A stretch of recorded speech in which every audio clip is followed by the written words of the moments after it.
So we have Richard Muscio here. Richard Muscio is a CPA. Really, he goes by the family office guy, and he's also a radio show host. IY Money, website iymoney.com on 760 KFMB. When is your show on, Richard? It's on Saturday evenings, live from La Valencia Hotel. So we go live from the general manager's office there from 7 to 8 o'clock in the evening every Saturday night. Wow, excellent. So, what's your play?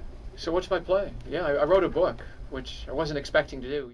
So my background as a CPA is estate, gift, and trust. I work with what are known as family offices, extremely high net worth families that tend to internalize most of their functions and resources, where I assist them with wealth transfer planning, income tax and estate tax litigation or controversy matters, and this thing we call family governance, how the families make decisions together and take accountability and responsibility for the decisions they make together, and how we get all of the other professionals who surround the families to work in a more collaborative way to better support the highest and best uses and results and goals and desires that these families want to achieve. So it has nothing to do with the book I wrote, though, but the book sort of has something to do with what I do for a living because it's a true legacy piece.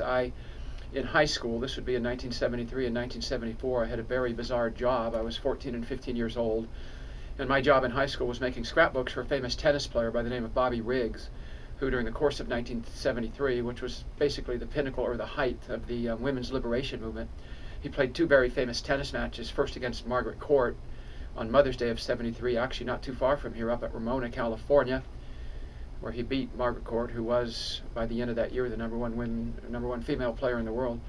And then, of course, the more well-known or more famous match known as the Battle of the Sexes against Billie Jean King on September 20th, 1973, down in the Houston Astrodome, where Billie Jean King beat him. Billie Jean, of course, was the most outspoken and the leading proponent of all female athletes at the time for the women's liberation movement, and was arguing vociferously for this concept of equal pay for equal play. At the time, women tennis players were only making about 10 cents on the dollar compared to men players.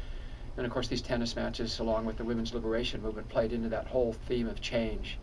And I created 11 scrapbooks for Bobby Riggs, over 2,500 pages of material.